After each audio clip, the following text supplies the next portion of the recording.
So, greetings. I've been asked by a number of friends to make a comment as to where I stand on the Scottish referendum vote that's coming up in September 2014.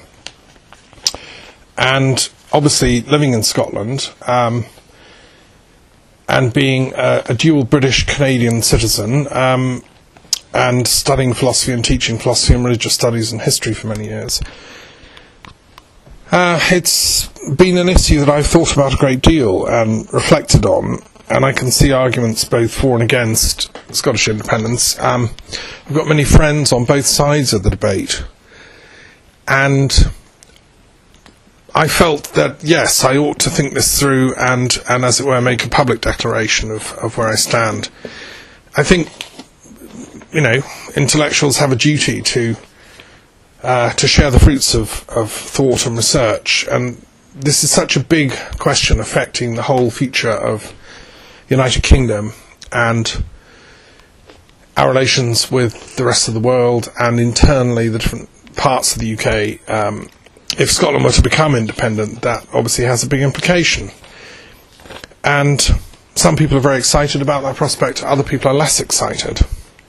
So what I'm going to do is share some of my own thinking on this matter, and also something of how I've reached the current position where I stand. And I'm open for discussion. I have, as I say, many friends who take positions on both sides of this important discussion, and this is a contribution to the discussion. It's intended as a rational, hopefully a thought-out position, and obviously subject to further evidence. I might change my position, and there might be, I can't absolutely say now, definitely, when I go into that voting box on September the 18th, I will definitely vote this or that way. I don't think reality works like that. It works like probability.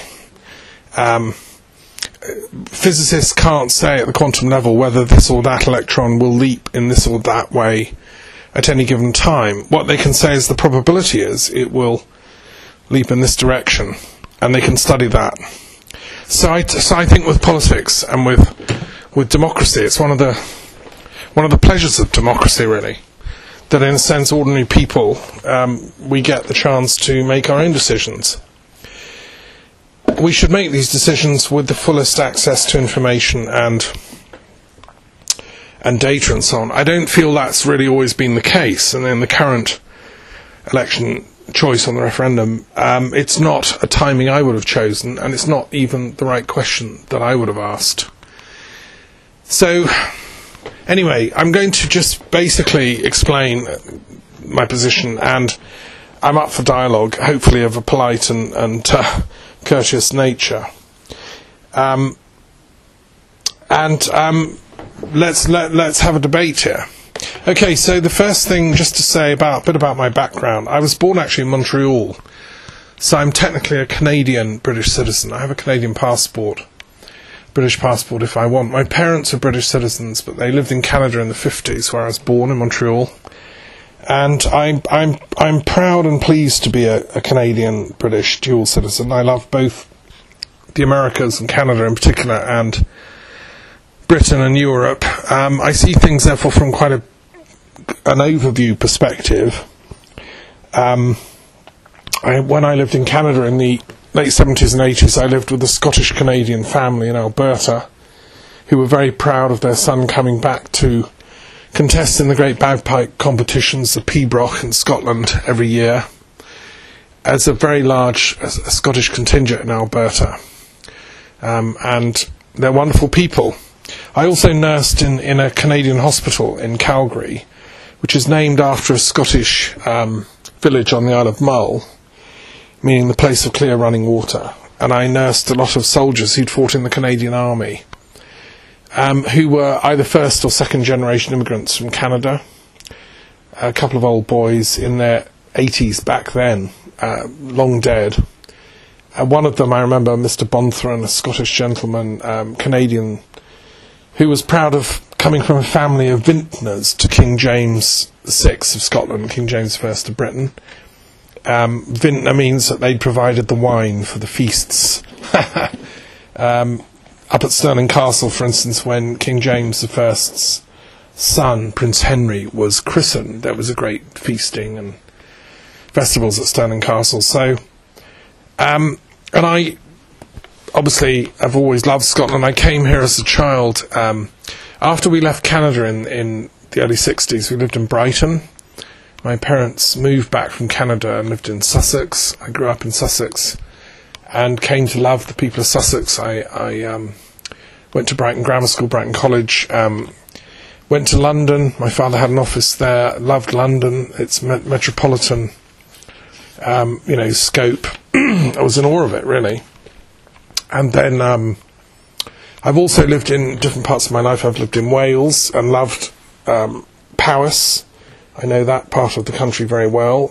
I've travelled a lot in Cornwall and have a great affection for Cornwall. I lived for 10 years in London, in all different parts of the city. I know it extremely well. And I've always had an affection for the whole of Britain, really. And I think one of the problems I find with the idea of breaking up the UK is that it would become a fracturing of what is actually a rather beautiful entity in its entirety. So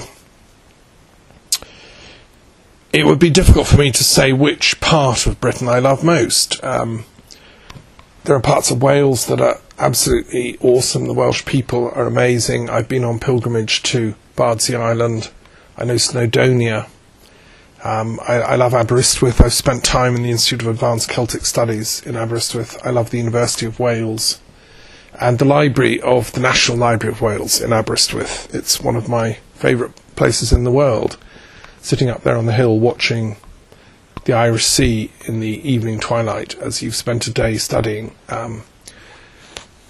I know Wales very well, the Llyn Peninsula and the area around Llanyrville where I lived, Welshpool, where Lord Herbert of Cherbury had a summer residence. He lived at Montgomery Castle, but had a summer residence up at Llanyrville, which is where I ended up living for 7 years in a beautiful farmhouse in the Welsh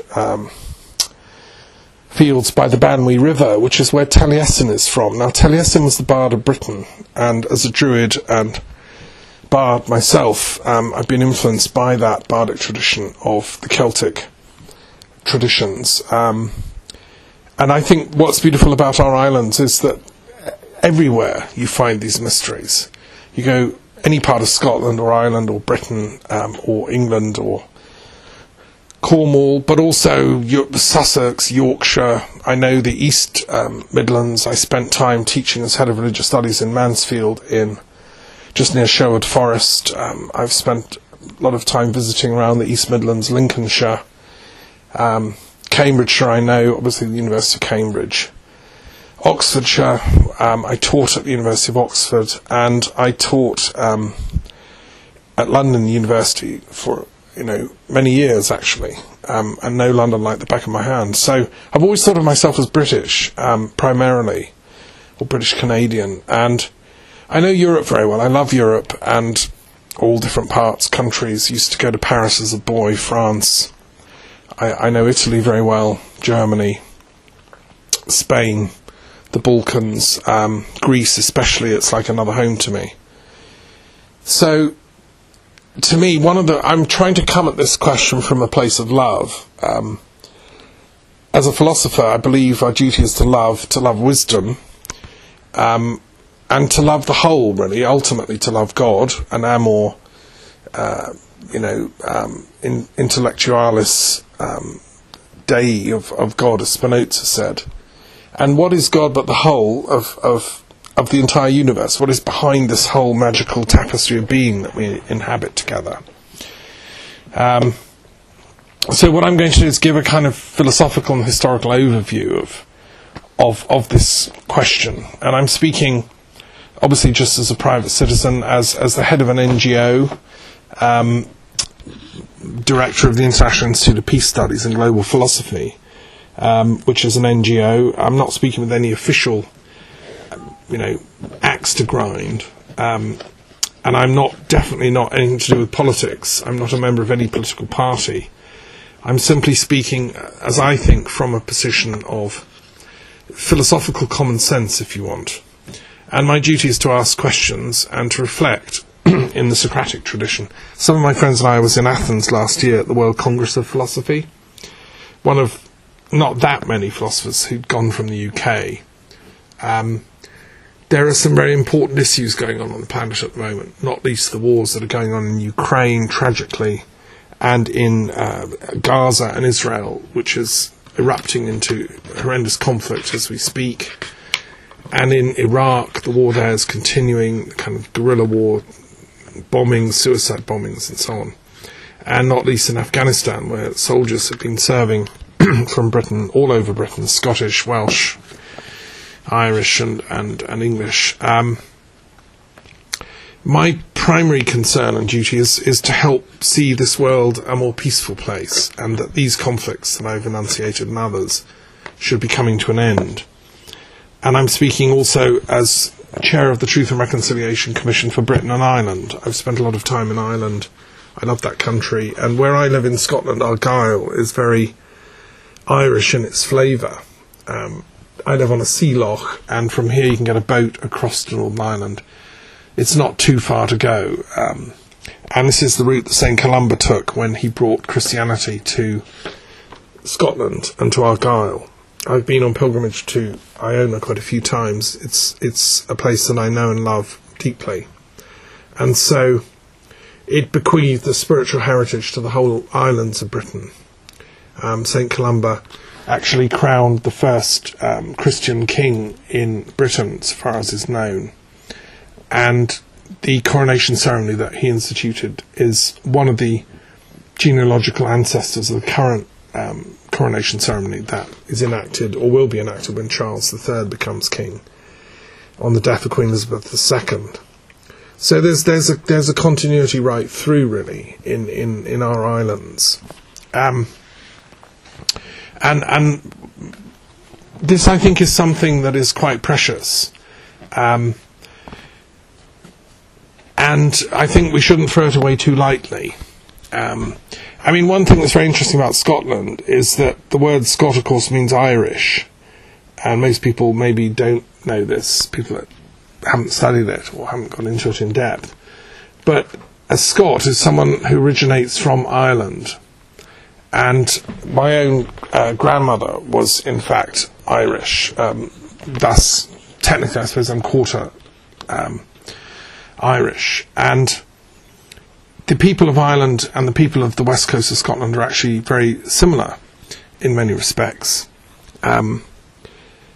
The Truth and Reconciliation Commission for Britain and Ireland, therefore, is pleased that the fighting in Belfast, the time of troubles that we saw, has now kind of come to an end. And it would be horrendous to restart that kind of sectarianism, that kind of split within society. And the last thing that one wants is violence on the streets of any city in Britain. In Scotland, there is quite a lot of, let's say, kind of tribal identification. You're either a Protestant or a Catholic. You either support Rangers or Celtic in the streets of Glasgow. You're either with the Orange Order, which is quite big in Scotland, or you're with the Catholic Church and the Jesuits. I'm commenting really as a philosopher and saying that all the parts of our heritage as a country are precious, and I don't care if you're Protestant or Catholic, or if you're pagan or Buddhist or belong to a recent religious tradition that's arrived, Islam, etc. The question of Scottish independence has to be thought through from that bigger picture perspective, and I'm going to be trying, hopefully, to do that in this talk. But one thing I would like to say at the outset is that the notion of Scotland and other parts of Britain is a kind of recent to some extent a recent invention. Where I live in Argyll, as I say, was settled by Irish speakers for a long time. Then originally in the Clyde estuary of Dumbarton, where Dumbarton Castle is, it means the fort of the Britons. The people of Dumbarton and the Clyde estuary were originally Welsh-speaking. St Mungo was probably speaking a kind of Welsh or British dialect. So technically, all the way from Cumbria, North Wales, the Lake District, right on up to the Clyde was British in the sense of the original people that were in these islands at the time of, say, the historical figure that we know as King Arthur. And a lot of research into Dark Age Britain has shown that, yes, those people were the people that were here when the Anglo-Saxons settled in the southeast of Britain, and then in shores of Northumbria and so on. Now, what eventually caused peace was the adoption of Christianity by the new settlers.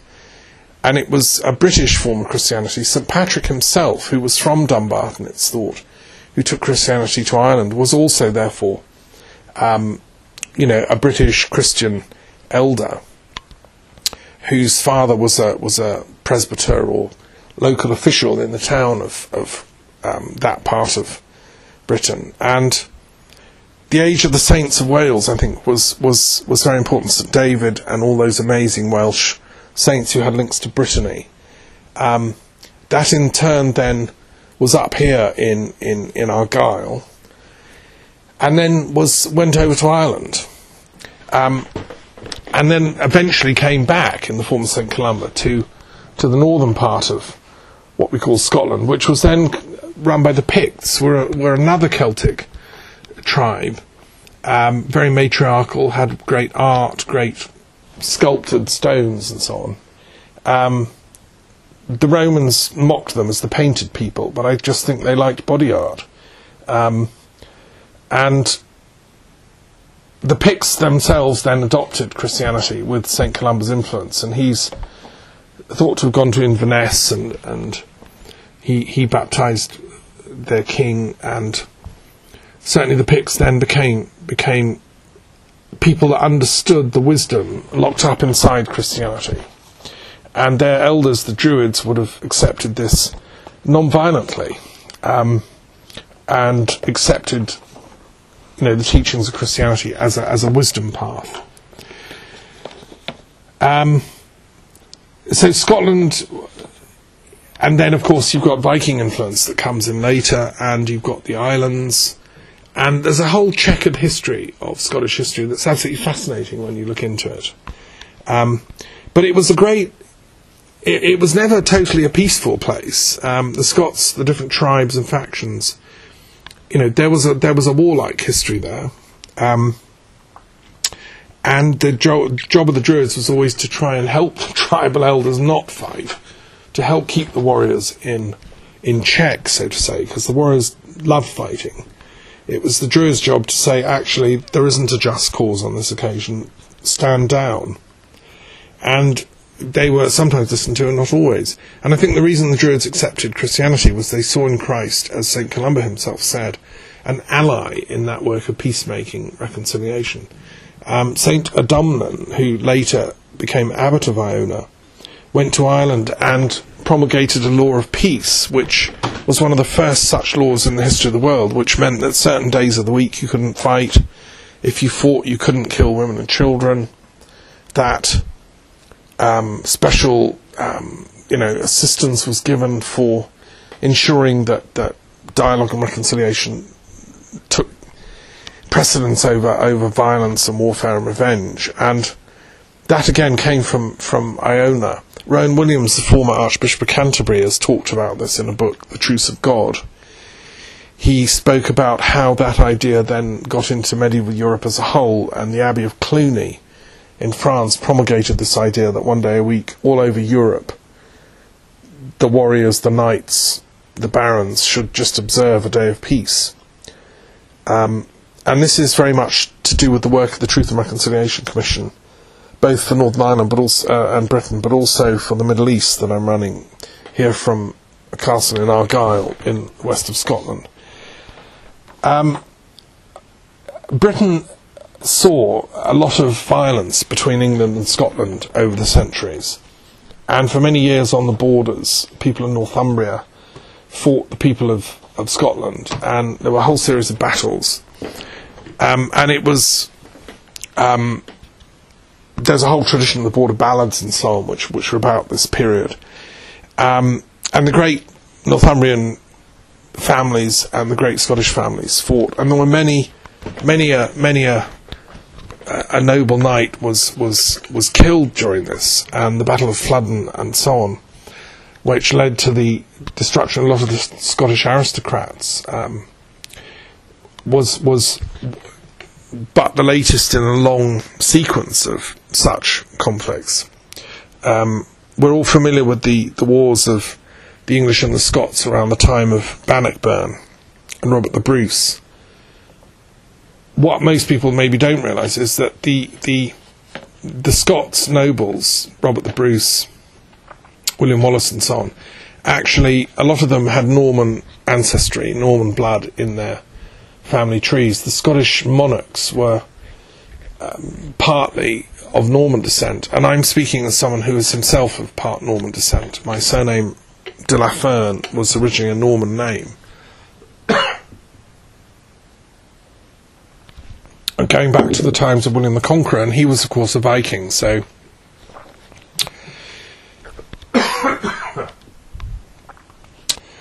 the question of what light history has to shed on this question of the referendum is really, if you take the view of a political philosopher like Hobbes, that conflict seems to be endemic in human nature.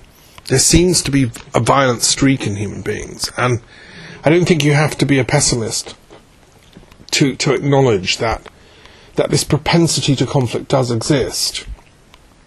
I've seen it as a school teacher. Put 30 kids in a room, and within 5 minutes there'll be a fight somewhere, especially between the boys. It seems to be a kind of innate tendency to rivalry and to proving that you're better than the other guy. It's partly, I think, a sort of mating ritual. The boys tend to do it to show off so they get the nicest girls, and you can see this again and again in schoolroom behaviour, and you can see it in playgrounds, you can see it all over the world, you can see it in zoology, that this kind of jousting behaviour between the young men is actually, it seems, as Darwin pointed out, somehow part of the divine plan for the furtherance of the species, but it is a factor that we have to accept. And I think, looking back on the history of warfare and violence over the millennia, it would be a fool that would say that it's not important to keep in place checks and balances and structures and systems that guarantee peace and order, because if those are taken away and removed, given this propensity in human beings, it tends to lead to a dissolution and a return to some kind of violent chaos. So one of the arguments, I think, in favour of keeping the UK is that it's been proved since the marriage of the two crowns came about in the person of King James the First of Great Britain, or King James VI of England, when he became the king of both kingdoms. Since then, there's really never been a war of too long duration on the borders between the English and the Scots. There have been times when armies from Scotland have gone into England, and armies from England have gone into Scotland, but the two nations as such have never been at war. During the Civil War period of the 1640s, there was an invasion of Scotland by Cromwell, and the war overspilled into the Scotland, and the Scots also invaded England and fought at the Battle of Worcester to defeat King Charles II, and religious factors played a role in all that. And of course, during the Jacobite rebellion, we've seen the appearance of a Jacobite army got as far south as Derbyshire under Bonnie Prince Charlie before turning back. And then finally it was defeated by a largely English army which had marched up to Scotland to Culloden and defeated the Highlanders. Now, one thing I think that should be said is that Alex Salmond, the leader of the Scottish Nationalist Party, who's really the one who's pushed for this referendum and for this idea of Scottish independence, Alex Salmond was actually born on Bonnie Prince Charlie's birthday. He shares the same birthday, and I think all his life this has coloured his mentality. I think he kind of thinks that he is Bonnie Prince Charlie, fighting the good fight to spread the winds of change and, in a sense, win the battle, finally. It's a romantic idea, and, Bonnie Prince Charlie is an attractive figure if you don't look too deeply into it. I have actually, as a historian, gone into the matter of Bonnie Prince Charlie in some depth, and the very latest research that's been done, an excellent biography based on the original archives of his correspondence, and a very in-depth study of the archives held in Paris, where he ended up, but also in Rome and elsewhere, have shown that he wasn't actually quite as pleasant a person as everybody thought. There's this romantic idea of the great, the great hero. But actually, when he landed in Scotland and rallied the troops for his invasion of Derbyshire, Bonnie Prince Charlie was actually a rather sad figure, and definitely would be counted as an alcoholic. His strategy for getting the clans to support him was to turn up at their castle with several bottles of whiskey, get them totally drunk, and then by kind of the middle of the night getting them to swear an oath when they were completely sozzled of fealty. And basically he kept his whole army pretty much on whiskey until they sobered up somewhere around Derbyshire. So a kind of fantasist, really, who actually, the biography I was reading and talking about, really accuses of having bamboozled the clans into facing their worst ever defeat and being talked into this romantic escapade that actually wasn't going to go anywhere. And so I think to revive it now, I think Salmond definitely identifies with this kind of Jacobite mentality. Sadly, I think it's a kind of fantasist's dream, which may well lead to a lot of negative impact, just as it did for the people of the Highlands. So I think Bonnie Prince Charlie shouldn't get a kind of sainthood status, but I think it's important to realise that that Alex Salmond is in a sense identifying with that myth in his own psyche, quite consciously, but not really leavening and not being honest about it with the voters. So, the Jacobite rebellion, I think, therefore was a mistake, and I think it was premised on a total intellectual confusion. The Jacobites supported Bonnie Prince Charlie and King James III, his father, because they thought that the descendants of King James were the rightful heirs to the crown of Britain. The fact is that the Hanoverian monarchs were also descendants of King James VI of Scotland, through his daughter Elizabeth, who'd married the Winter King, the Emperor Frederick, and who'd been ousted then by the rival imperial contenders and had lost the Battle of the White Mountain outside Prague.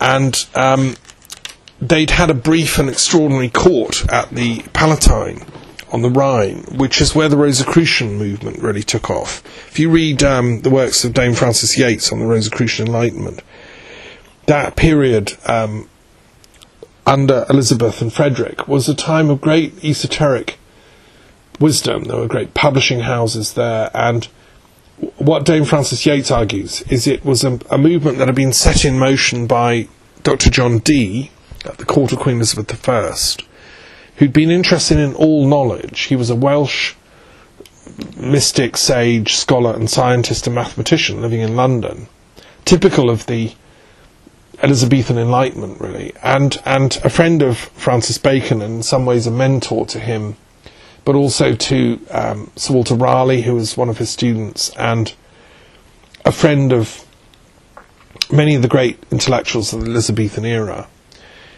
And I think it was James had been bequeathed the throne by his relative, Queen Elizabeth I, because she trusted that he would look after it. James himself was baptised a Catholic, but raised a Protestant, which seems to me an admirable solution to the religious wars. And James all his life wanted peace in Europe. That's why he married one daughter off to a Protestant, Frederick. He was desperately trying to marry his son off to a Roman Catholic. He wanted balance in his foreign policy.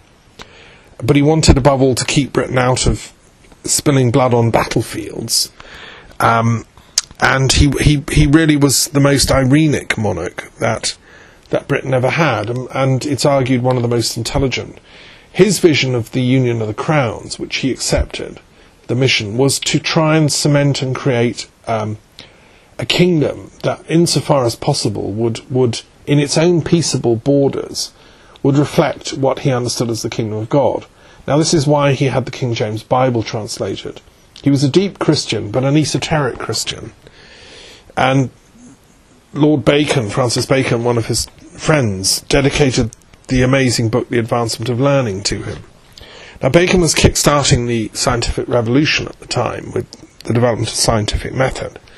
And later, when the Royal Society was founded in the 1660s, after King Charles II came back to London and was reinstated as king, the fruit of all that learning and that love of knowledge that really developed in the Elizabethan period filtered through the Jacobean time, through the harsh fires of the Civil War, when the people of these islands realised that war is not the way to go, that actually so much was destroyed culturally. Great castles, great art. So much was vandalised by especially the extreme Puritans, to be honest. I think the extreme Puritans, like a kind of Taliban, went round destroying things of beauty and culture they simply couldn't understand. And fortunately, we rejected that as a country. We said, no, we will have a moderate constitution. We'll have a constitutional monarchy and a democracy in Parliament and an aristocracy in the House of Lords, and we'll muddle on. So I think, from a historical perspective, that compromise that was achieved when Great Britain was formed. Later on, the United Kingdom came into being, and that happened during the Napoleonic Wars. Now, what's not realised by many people is that the Napoleonic Wars were really quite a threat to these islands.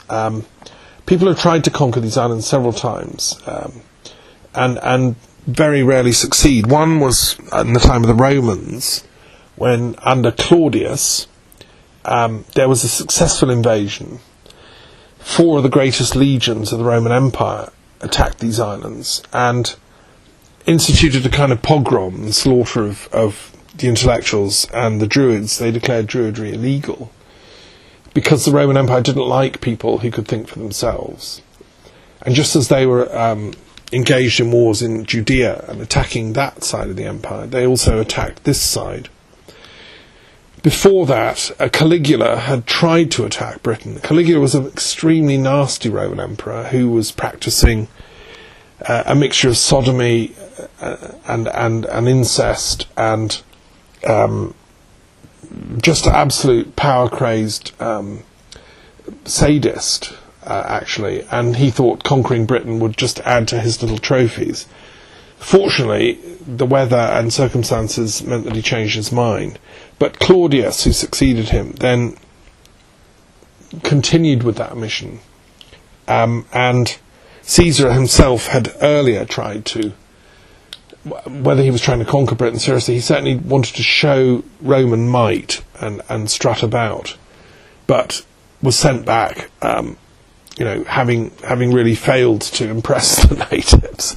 Caesar was again quite an unpleasant chap who was actually wanted for war crimes in Gaul, having conquered Gaul and destroyed a lot of Druids totally illegally, according to morality and what existed as international law in those days, which admittedly wasn't a lot. But the Celts had a kind of understanding of fair play. Instead, what Caesar did was just institute a sort of war to the death in Gaul, and then demonise the Celts as bloodthirsty people that do human sacrifice, etc. But the Senate eventually realised Caesar had gone AWOL, he'd gone crazy, and recalled him to face trial in the Senate. But instead of going back to Rome, as he should have done, he was only the commander of the armies of Gaul. Instead of going back to face judgment from his peers and be hauled up for war crimes, what Caesar did was then he actually marched on Rome with his army and took over the reins of government and had himself effectively made emperor or dictator, which is, of course, the strategy of all dictators that don't like democratic and legal process. They get themselves declared above the law. Anyway, that time of invasion eventually failed because the Romans left, and they became Christians anyway, not long after they landed. So they got a conscience. They became, I think eventually the Romano-British culture settled down into a kind of symbiosis, and there was a peace broke out. The other time, of course, that Britain was conquered, as well as by the English, who successfully did so, was attempted under Napoleon. And I think people romanticise perhaps a little too much the French Revolution, and people who tend to be on the Republican wing of politics, or the extreme left, or the Marxist perspective, see the French Revolution as a great heroic struggle for liberty and so on. It was actually quite a bloodthirsty period in world history, and instituted a reign of terror in which intellectuals, moderates, liberals, geniuses actually, were often guillotined as much as aristocrats or anyone else. Anyone who really was prepared to think for themselves. Thomas Carlyle, the great Scottish historian, has written a large book about the French Revolution, in which he details the ways in which the French revolutionary rhetoric just really ended up in kind of mob rule. And Nelson, who defeated really the French attempt to conquer Britain at Trafalgar, a great naval commander from Norfolk, his mistress, Emma Hamilton, who was a great woman, and it's been written about her relationship with him in Kate Williams' wonderful book called England's Mistress. Emma Hamilton was living in Naples at the time, married to the British ambassador to Naples, which was then a separate kingdom from Italy. Italy didn't exist. Naples and Sicily were a kingdom to which he was representing the crown. And he was a man of great culture and learning, but he was some 30 years older than Emma Hamilton. So when the illustrious Nelson sailed into Naples harbour, saving civilization as they saw it from the French, he cast a blind eye when Nelson and Emma Hamilton became besotted with each other and eventually became lovers, and they dealt with this in quite a mature way. Now, what's interesting is that Emma Hamilton was a friend of the Queen of Naples, became a close friend, and the Queen of Naples was a confidant of Marie Antoinette, who was by then stuck in the palace of the Tuileries in Paris, and was writing her correspondence about what the revolution was doing back in the streets of Paris. And the mob was actually quite disturbing, to be honest. What it was doing at that time was going around the streets of Paris and arresting and attacking and raping women who had any kind of aristocratic blood at all, in the name of the people. And on some horrific occasions, what they did was they'd arrest or capture an aristocratic woman, rape her, and then hack off her breasts and leave her to die. And this fact was then relayed in the letters of Emma Hamilton, in the letters of the Queen of Naples, which Emma Hamilton was allowed to read. This kind of behaviour by the Paris mob and the so-called revolutionaries is what really upset the courts of civilised Europe, and that's why Nelson was so inflamed and so determined not to let the French revolutionary rhetoric overspill into Britain.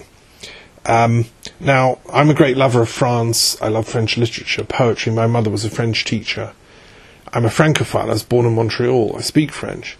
But I'm not a lover of the French Revolution and its successors. I'm a moderate in politics, and I certainly never believe in violence as the means of advancing a political cause. Now, what happened in France, therefore, was abhorrent, I think, to right-thinking people. Unfortunately, it underlies a lot of the revolutionary tradition of the last couple of centuries, and in my own research as a historian, if you trace back the origin of the Russian Revolution and Lenin's willingness to use violence, as revealed in James Billington's masterly Fire in the Minds of Men, which is subtitled The Origins of the Revolutionary Faith, it's a direct line from the French revolutionaries down through to Lenin, and similarly on to China and Mao, and the excesses of the Russian Revolution in the way that the Bolsheviks dealt with political opposition, just really through pogroms and through ultimately the Gulag, as Solzhenitsyn has explored, can be traced back to the French model of revolution. And in China too, what Mao did to the all who opposed him. Really, Mao began as a bandit king in the hills of southern China, and gathered for himself a kind of little bandit rogue army.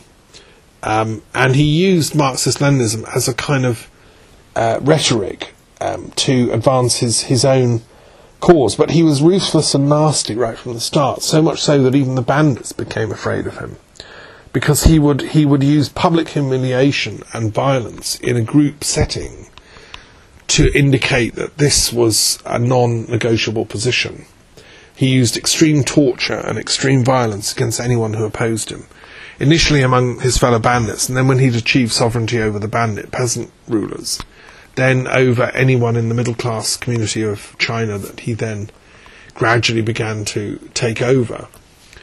And this is documented in the excellent biography of Mao by the woman that wrote Wild Swans, a contemporary Chinese author who lived through the Cultural Revolution and who's based her study of Mao on first-hand sources and interviews and so on. So anyone with romantic ideals about Mao should really study that. Also, the Black Book of Communism by a series of French scholars is very important reading, published by Harvard University Press, for anyone that has kind of romantic notions about this revolutionary tradition. We see it also in Cambodia, in the utter destruction of Cambodian civilization by Pol Pot and his henchmen, in this intellectually driven kind of ideological imposition of political correctness on the mass of the Cambodian people, who had always kind of happily muddled along with their form of Buddhism and their kind of pragmatic acceptance of aspects of Western thought, Catholicism and Christianity and so on. Suddenly you have to be whiter than white, purer than pure. You have to fight for the revolutionary cause of Pol Pot, who was trained partly in France, you see. So anyway, I think what's important is that this tradition of revolutionary narrative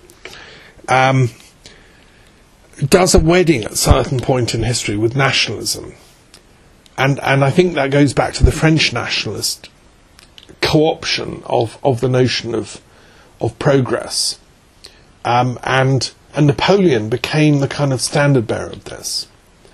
But his megalomania really led to his final comeuppance in Russia and then in Spain, as people in Europe realised that no, this was a kind of megalomaniac chap who was exporting, a kind of totalitarianism. Many of the great intellectuals of the moderate, progressive tradition of France, like the founder of the Circle of the Friends of Truth, Nicolas Bonneville, who was one of the leading French intellectuals behind the scenes, fell out with Napoleon because he said, look, you're using violence to export progress, and that can't be done. I think one of my concerns about the Scottish nationalist rhetoric is that it seems to pick up on all this. It's got this messianic idea that if only Scotland reaches nationhood, it will become a great nation at the feet of history, just like France and Poland and all the others. And God help you if you get in its way. I think this explains the kind of ferocity and virulence of the Scottish nationalist in its darker aspects. And I've actually had a Scottish nationalist supporter in the castle say, well, Thomas, you better support the Scottish nationalist position, or I'm afraid it's going to be violence. We will turn to violent revolution to get our way. If the referendum doesn't go the way we want, then we're going to use violence to get independence and a nation. And that smacks to me of bullying and aggression and violence, which is unacceptable. It was unacceptable in Napoleon. And it's, to me, as a peace thinker, it's simply unacceptable, period, full stop. And I get twitchy when people, in a sense, threaten that kind of rhetoric. I want to talk about the peace dimension here, because you might think, okay, a peace philosopher running a peace institute in Scotland should be 100% supporting Scottish nationalism because it's agreed to get rid of nuclear weapons from Scottish soil. And certainly I know that there are going to be a number of very broad-minded, good, intelligent people who will be voting for Scottish independence because of that reason and that reason alone.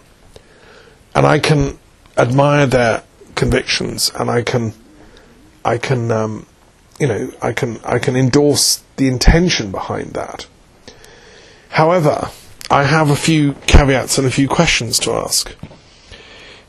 You see, if you think about it collectively, the world itself is in turmoil. We need peace. We need a peace policy. One of the things I'm trying to run here at the Castle of the Muses is a Centre for Peace Policy Research. As a world, we're desperately in need of peace. Obviously, nuclear weapons are long-term, not part of that peace plan. No nation should have nuclear weapons on this planet, because statistically it's inevitable, I think, that eventually they will go off accidentally. And the great Nobel Peace Prize winner Linus Pauling, who wrote as way back as 1958 his excellent study No More War, who explained in detail how the nuclear bomb works, what actually goes on, and then the horrors of its radioactive explosive power and how it destroys cells and tissues. Linus Pauling was a great chemist who'd studied the way that chemical elements bond, and one of the great scientists of the 20th century, and a good friend of Albert Einstein, who worked with him on galvanizing scientists from all over the world to struggle against nuclear weapons. Now, this work as a historian of peace I've written about in great detail, and continue to be active as coordinator of philosophers of peace in the whole of Europe as part of a worldwide movement of philosophers concerned with nuclear weapons. And I've been involved with many intellectual endeavours to make it plain to people that nuclear weapons are a complete waste of time and should be got rid of. The question is, however, it's a bit like a game of pick-up sticks. If you take the stick out of the pile at the wrong time and in the wrong way, then the pile collapses.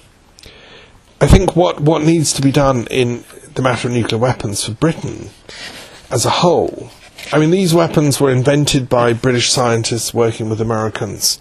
A lot of the basic research was done by Scottish physicists as well as English, Welsh, Jewish, British scientists worked on this project collectively. It's a UK bomb. It just happens to be stored here in Scotland, and it's serviced by submarines that go up and down the loch from where I'm recording this. Many times you can see these great Trident submarines going up and down. Now, the thought of just, well, Scottish independence, let's get rid of these things, send them back to England or Wales, shifts the moral question. And I think that what we should be doing is campaigning to get rid of them from the whole of the UK. I mean, I'm with my mother, who was a campaigner for nuclear disarmament for many years, a friend of Bruce Kent, and worked with CND and other groups. I think we should be moving towards a world in which no country needs nuclear weapons, and we can negotiate agreements between the nuclear weapon powers to simply lower the stocks down to the absolute basic minimum level for self-protection, and eventually to get rid of them altogether. That's what Linus Pauling wanted, that's what Einstein wanted. The weapons are too powerful. They can never be used anyway. They're totally useless when it comes to, for example, the crises in the Middle East, the situation in Iraq. They're too big to do anything with. So what's the point of paying hundreds of millions of pounds to keep the things? So I think what really the Scottish people are saying, and I think this is a matter that should be put to a referendum of Britain as a whole, do we want to retain nuclear weapons as a nation, as a whole? And I think it's a matter not just for the Scots, but for the country as a whole. Now, I would say that we should have something like a 10-year or 20-year plan for phasing them out.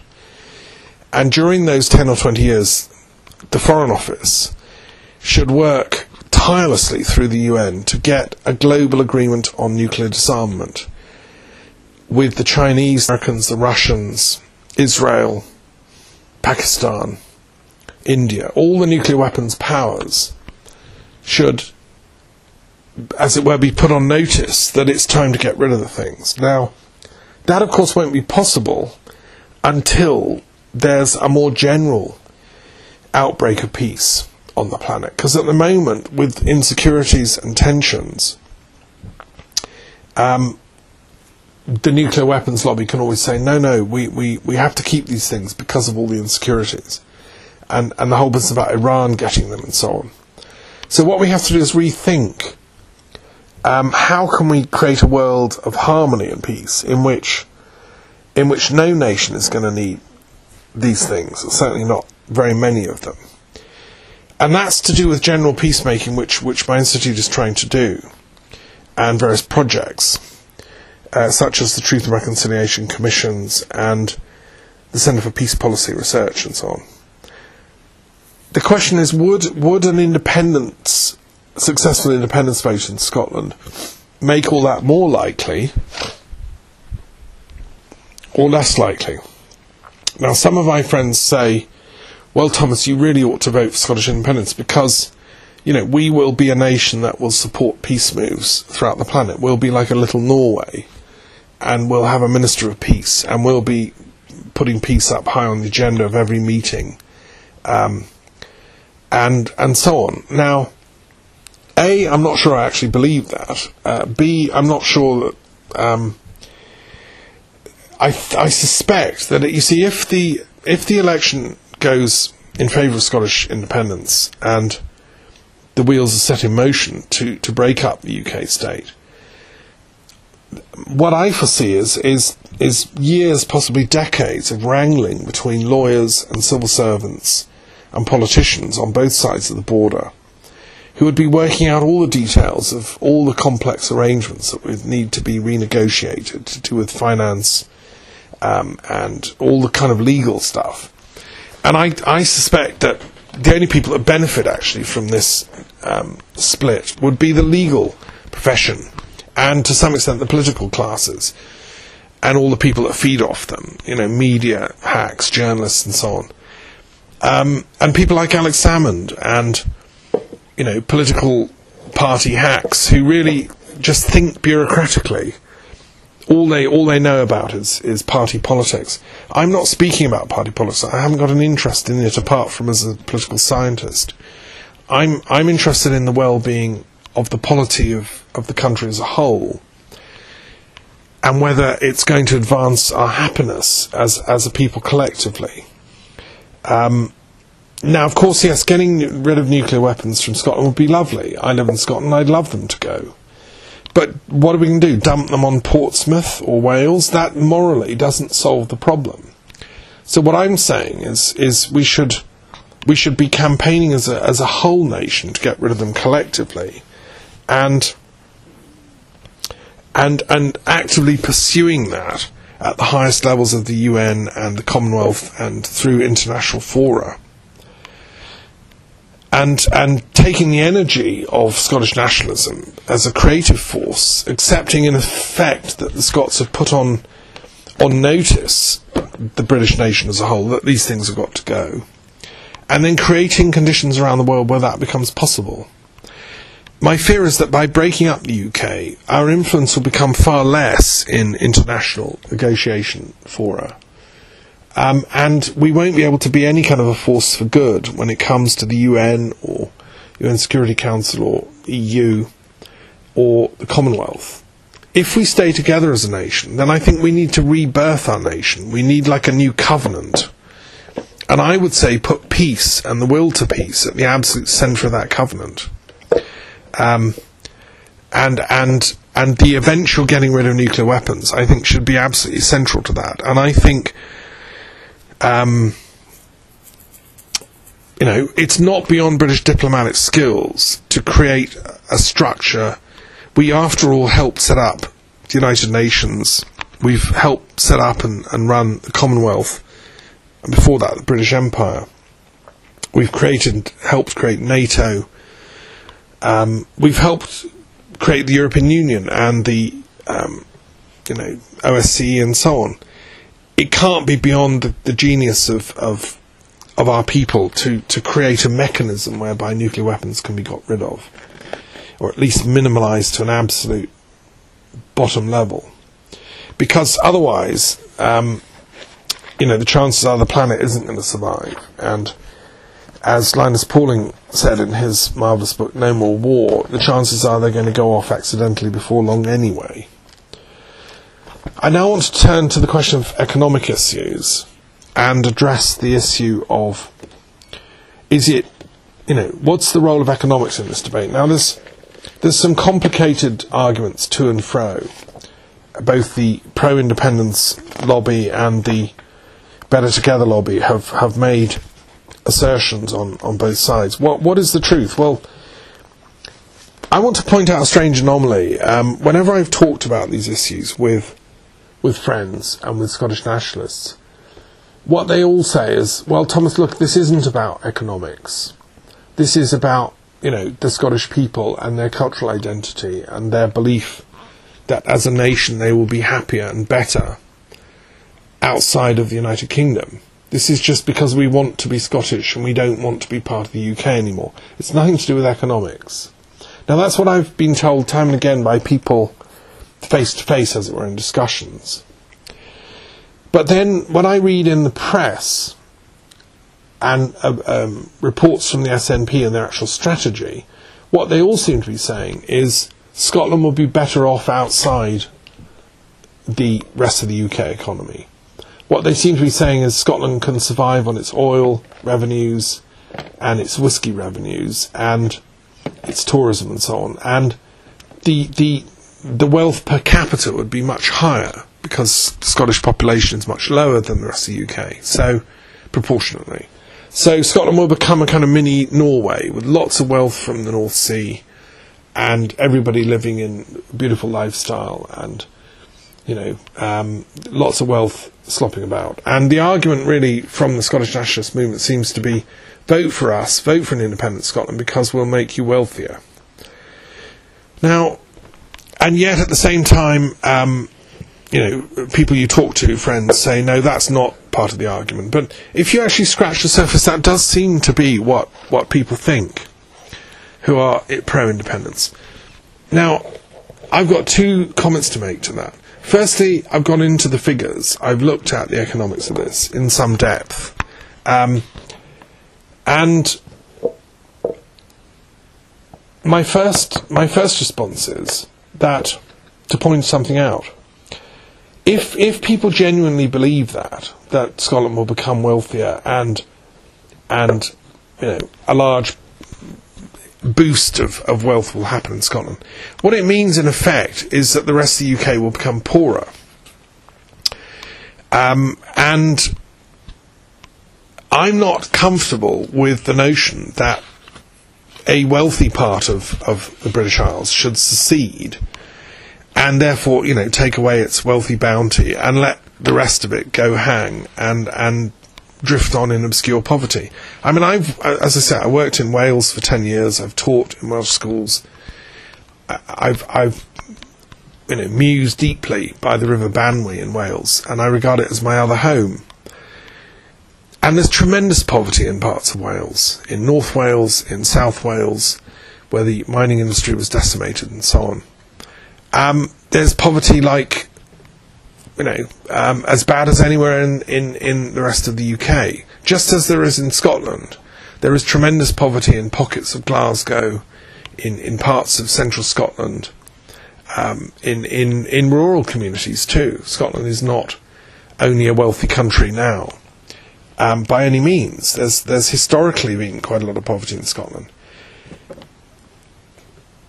What I would like is a country as a whole which focuses on removing poverty from all its citizens, and that wouldn't see advancing one part of the country at the expense of the others as being advantageous to the whole. Surely we should be tackling on solving poverty and economic problems collectively as a country as a whole. Every part of the UK has wealth. We all have resources. Okay, the Scottish oil fields have tremendous, wealth locked, but other parts of the country have different kinds of wealth, different kinds of resources. The City of London has tremendous intellectual capital, shall we say, and skills and know-how.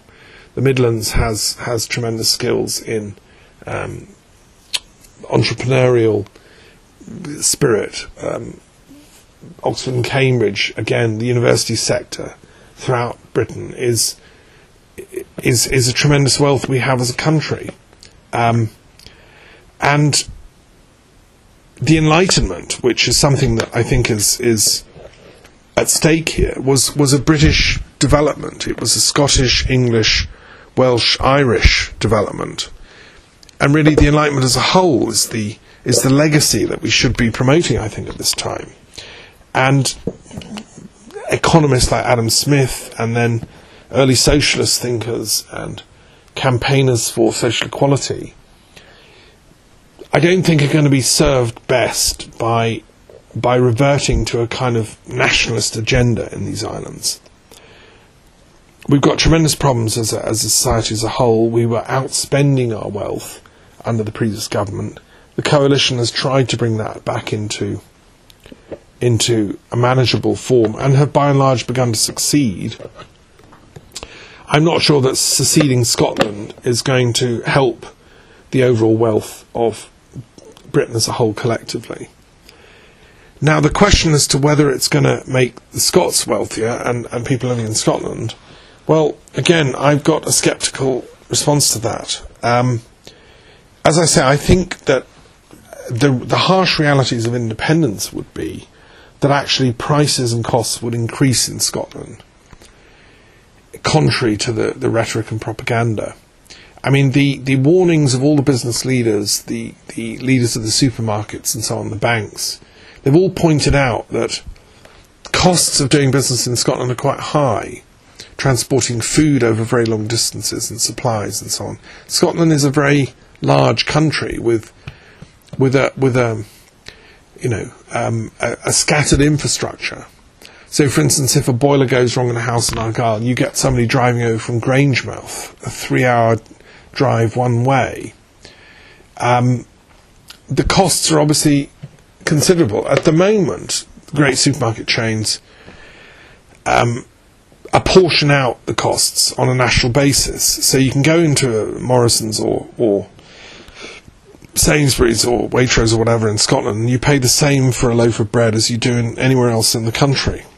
That will definitely change if Scotland becomes independent, and the supermarkets have stated as such.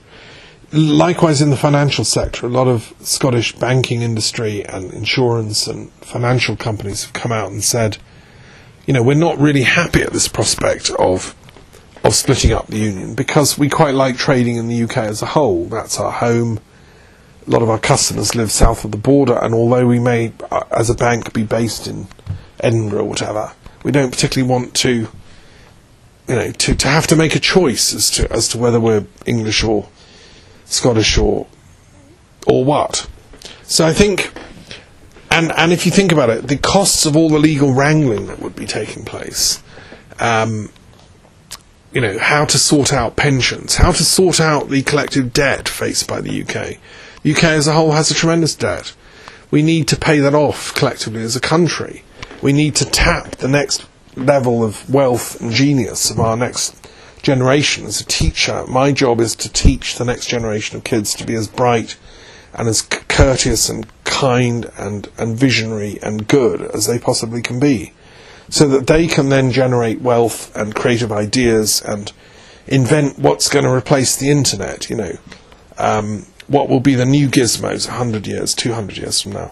Britain and Scotland, we created things like the television, which was John Logie Baird from Helensburgh.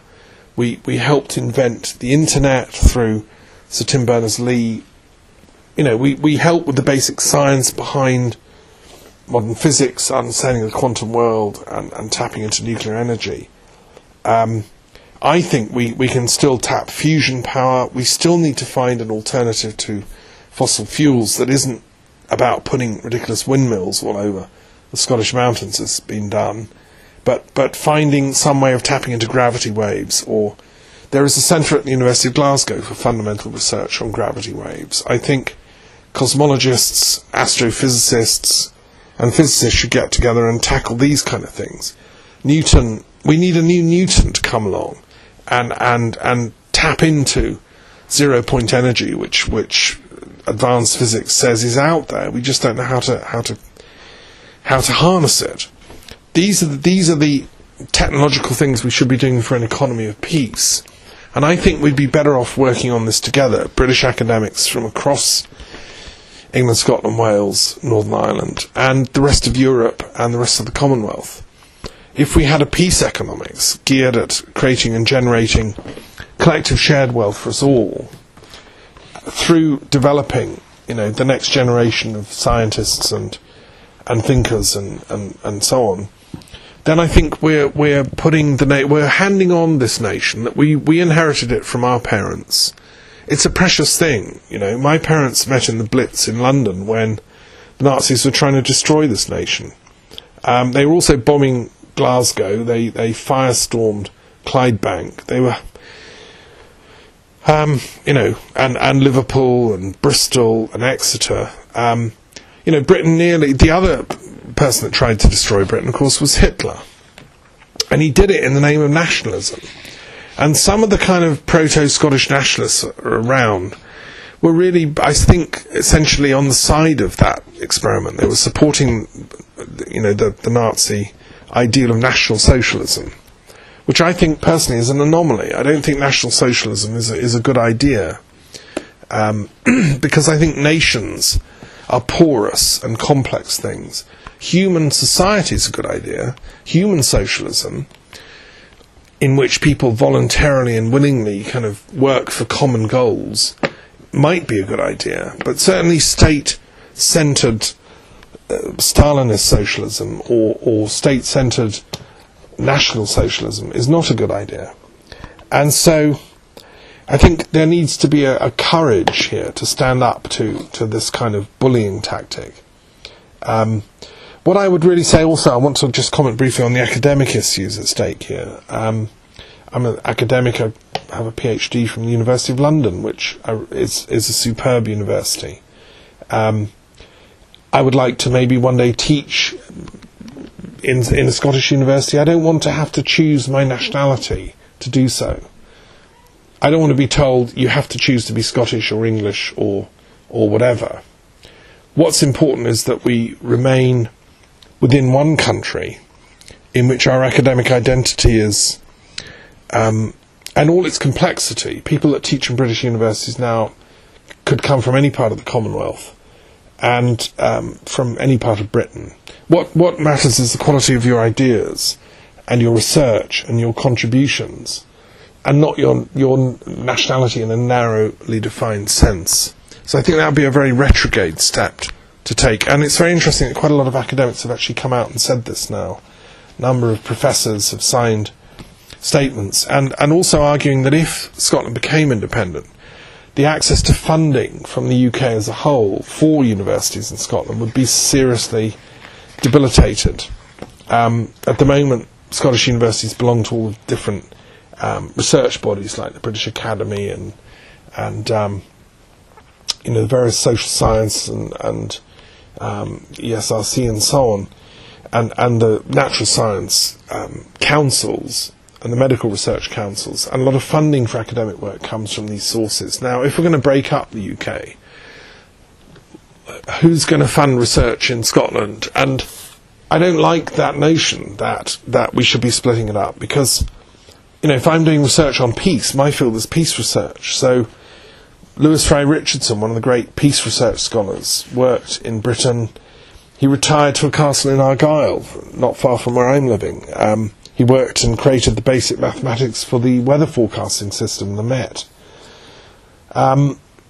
These are British intellectuals. And Darwin, for instance, studied partly at the university in Edinburgh before going on to Cambridge.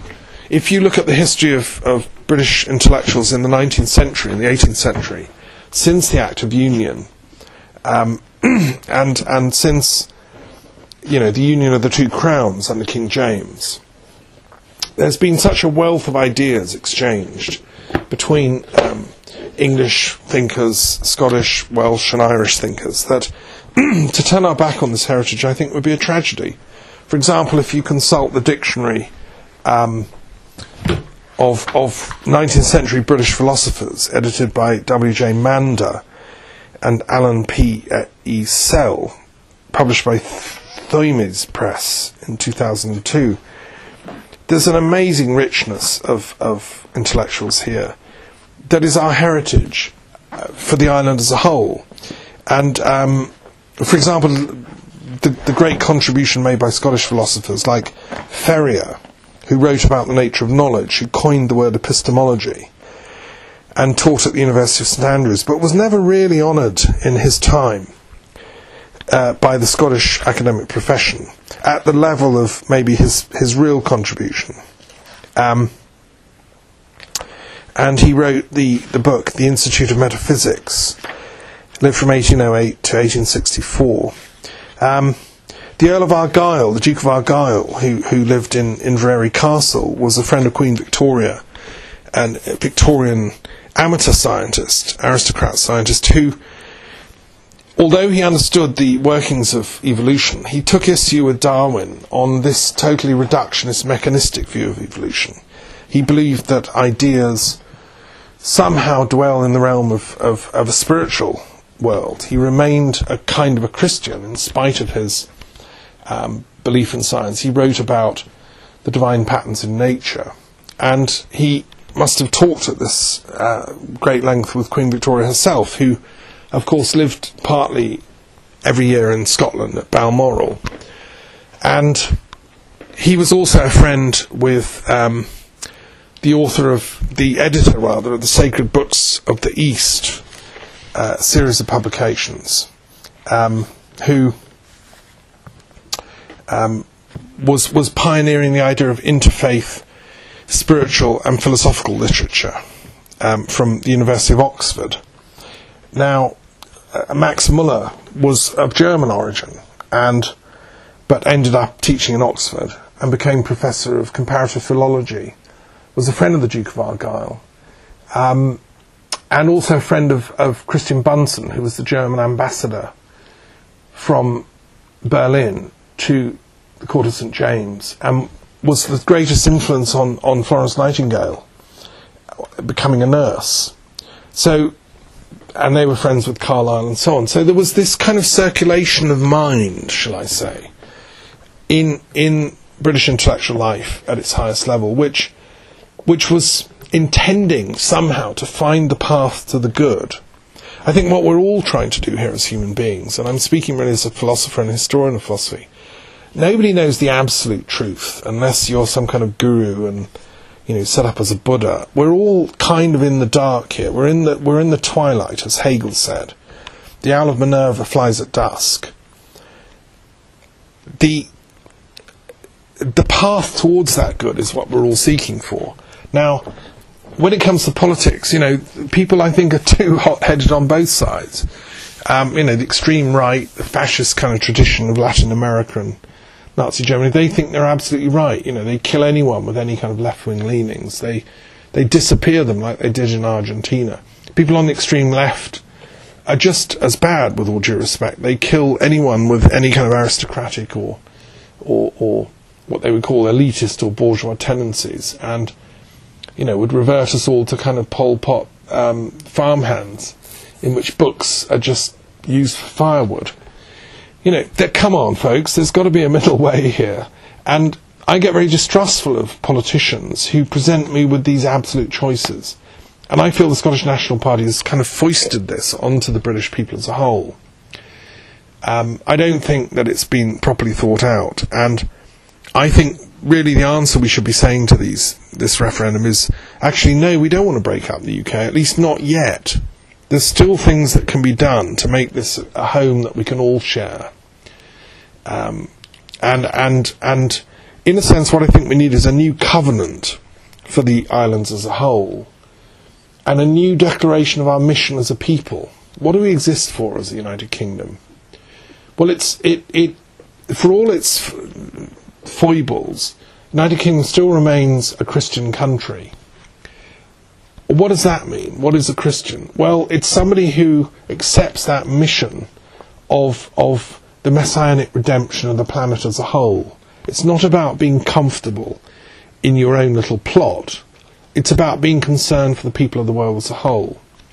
And the people of Palestine or Gaza that are being bombed and shelled, the people of Israel that are living under fear of rocket attacks, the people of Afghanistan who've been suffering from invasions and counter-invasions and God knows what, and landmines, the people of Iraq who've witnessed tremendous traumas and so on, people of many African countries where there's civil wars going on. What I would like these islands to do, instead of breaking up in a kind of feeble whimper, as T.S. Eliot said, is renew our togetherness, make a new commitment to peace, and to becoming a nation that promotes peace actively around the world. I'd like a cabinet minister for peace in the UK government, and also in the Scottish and Welsh and Northern Ireland governments. You know, I'd like this nation to take peace extremely seriously and actually promote it. I'd like it to get active in disarmament talks around the world. I'd like it to develop a peace ship which would be available for mediations. And apparently some people in Scotland also like that idea. Well, let's do it for the whole UK. We don't have to do this just for Scotland. It'd be more effective if it's as a UK ship offering mediation in international waters for war-torn countries like Ukraine or whatever. Let's use the diplomatic skills and expertise that we've developed out of the 400 years since King James I brought our countries together, and let's try and use it for the good. I think nationalism might be the right answer to some very old questions. I'd say it's the wrong answer to the new questions we're facing as a planet. And therefore, you know, we need to think carefully about committing ourselves to that divorce process, which I think is being fostered on the British people by politicians who've not really thought this through and not reflected with hindsight on the wisdom of the proposals. Anyway, I'm going to stop there. I've shared a few ideas. As I say, the question how we get to the place of goodness is what interests me. I'm suspicious that this nationalist route is actually going to lead to a fissuring, a lot of unpleasantness, potentially violence down the road, lots of diplomatic, lots of legal wrangling, lots of media coverage of clashes. I personally don't want to waste my time with all that. I want to get on with making my country truly great, with delivering, our real potential as a united kingdom. I want us to take our spiritual wisdom seriously as an island. We've been bequeathed by the great saints of David and Patrick and all the great saints like Columba that have made this country possible. Their heritage is what matters to me. I'd like our country to be like a kind of, a foothills of the kingdom of God, which means a kingdom of justice and truth and peace and brotherhood and sisterhood and wisdom. We have that potential. This is the most incredible country for a little small gathering of islands off the coast of Eurasia. We could be like a paradise, and some people say this is like a Shambhala kingdom. People of Samiling, the great Buddhist monastery in Scotland. Shambhala is the kind of Buddhist equivalent to the kingdom of God. Well, I'd like this to be a Shambhala kingdom, and then I'd like us to help other countries around the world live in peace. And this is where we need to develop a peace policy, rather than kind of breaking up like has happened with the whole Ukraine-Russia thing. Look at the chaos that's come there. That's not going to die down too quickly. We ought to be helping the European Union set up a mediation service. We ought to be helping the Commonwealth maybe do the same. We ought to be helping... I think we should offer Palestine to join the Commonwealth and offer to mediate with Israel and to really heal that horrible, tragic conflict that happened when we cut and run from our mandate in Palestine way back in 1948. We should have left two nations there. And this is our residual mistake. It was a Scottish aristocrat, Lord Balfour, who issued the declaration after all. I think we've got to stay together and pay off the karmic dues that are owing by this nation as a whole. It's like the collective debt. Rather than arguing over who's going to pay which bit, we should all come together and pay the whole lot with interest. And for that, we need to give peace back to the large parts of the world where the British Commonwealth could still do that. And there are unsolved issues like in Cyprus, like in Kashmir, Sri Lanka and so on. By our country fissering and breaking apart, I don't think we're sending out the right signal to these other nations. So rather than... But I, at the same time as saying all this, I admire and deeply love and respect my Scottish nationalist friends who want to go down the route of nationalism, and they do it mainly, as far as I can tell, from the highest of idealist reasons. But what I think I'm saying to them is right on the ballot, not yet, we'll go for the wisdom option. And to take that idealism and put it at the heart of Westminster, put it at the heart of the UK as a whole. I think we probably need to solve this West Lothian problem. We probably need to have, the House of Lords as a kind of Senate from the whole of the UK, and the English Parliament for English law, the Scottish Parliament for Scottish law, and the Welsh Parliament for Welsh law. And then we have a kind of Senate, which is the upper chamber, from people throughout the UK as a whole. Because otherwise you've got this strange anomaly of Scottish MPs voting on English affairs and not vice versa. So there are things that need solving. But I think with collective goodwill we can solve them.